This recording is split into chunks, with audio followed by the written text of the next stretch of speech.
Survei LSI Deni JA pada Senin 2 Oktober 2023 membuat PKB dan Partai Nasdem melakukan somasi karena keberatan atas hasil yang tidak sesuai.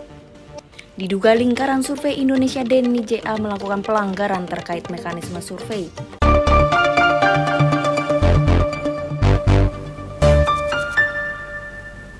Ya, berjumpa maring umpen. Salam seger waras. Koalisi kelompok koalisi perubahan ini tuh lucu, menggelikan. Loh, apa tuh mon? Hasil survei elektabilitas kok digugat? Kan lucu banget ya. Jadi ceritanya gini nih. DPW Nasdem Sumatera Utara mensomasi lembaga survei Deni JA. Bisa jadi Nasdem Sumu terpengaruh omongan capresnya Pak Anies. Kan dia alasan terus mengomentari hasil survei itu. Katanya lebih percaya Pak Jazilul. Beliau ini kan kiai dari PKB daripada hasil survei kemarin. Kemarin juga bilang, survei itu kan hanya untuk cari nafkah bagi orang-orang yang bekerja di lembaga survei. Memangnya Pak Anies jadi rektor, jadi Mendikbud, jadi gubernur, sekarang nyapres nih, nggak cari nafkah.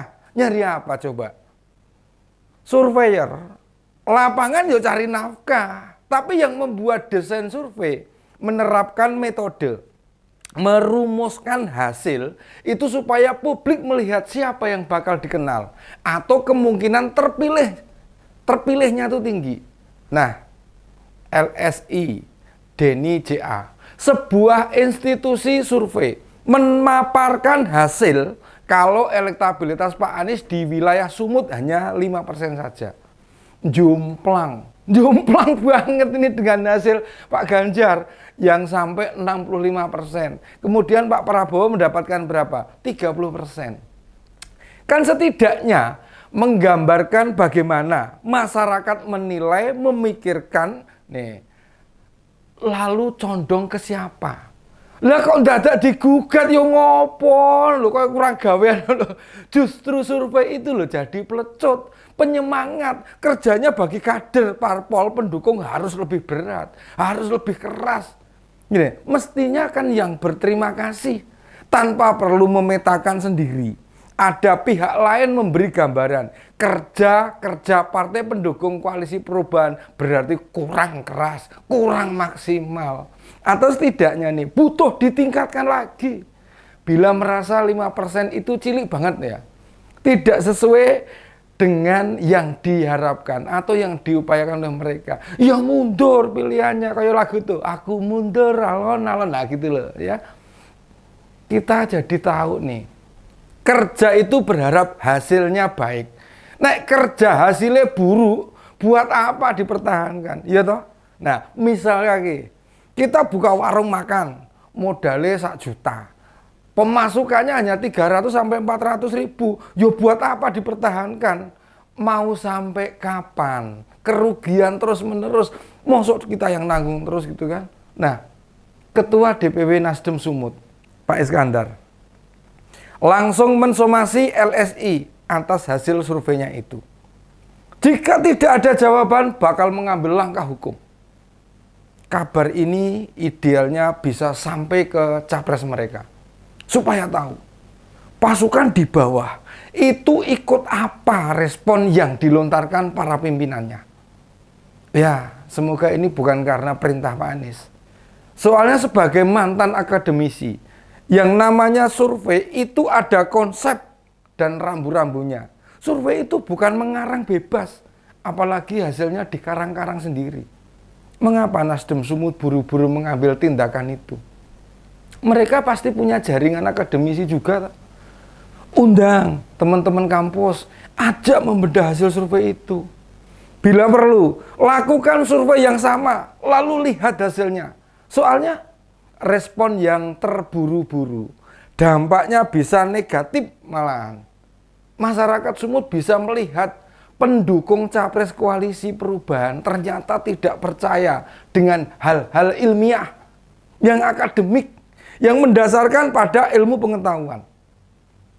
Orang kan jadi berpikir nih, hasil survei saja digugat ke pengadilan, apalagi hasil pemilu atau pilpres juga mendapatkan perlakuan yang sama kan juga bisa itu. Bukankah lebih bijak lakukan survei independen dan sandingkan hasilnya? Tentu surveinya mematuhi aturan akademik. Jangan survei elektabilitas Pak Anies di kantongnya Nasdem, di kantongnya PKB, dan di kantongnya PKS.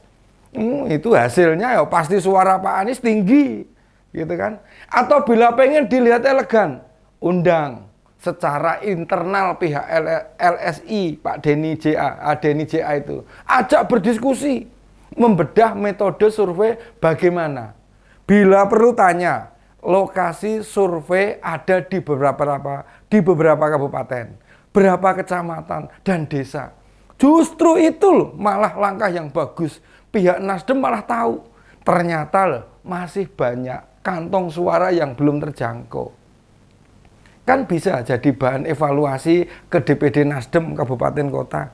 Atau bahkan hingga ke tingkat desa. Ternyata banyak yang belum mensosialisasikan ke rakyat. Atau jangan-jangan mereka sudah bergerak tapi pasangan Anies Caimin tidak diterima. Atau tidak disukai pemilih Nasdem. Ya bisa. Bisa atau bisa. Nah, sehingga menyikapi sebuah survei itu bukan dengan reaksioner, membantah. Apalagi malah menyodorkan somasi. Kondisi-kondisi begini nih. Sejatinya yang kerap tidak disadari oleh petinggi-petinggi partai. Tidak selalu struktur bawah tidak bekerja. Bisa ada pengaruh lain pada elektabilitas Nasdem. Nah, entah capres, cawapres, entah kasus korupsi Pak Joni G. Plate, entah kasus baru Pak mantan mentan, entah arogannya Pak Surya Paloh, atau perilaku elit Nasdem di daerah.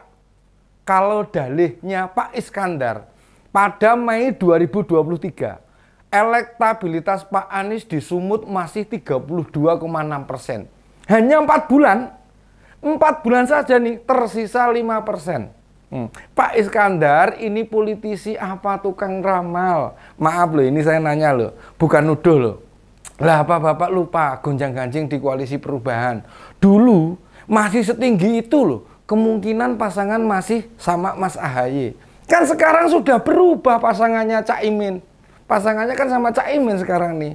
Belum lagi, Nasdem pada bulan Mei, Pak Joni kena kasus dugaan korupsi BTS. Besarnya berapa? 8 triliun.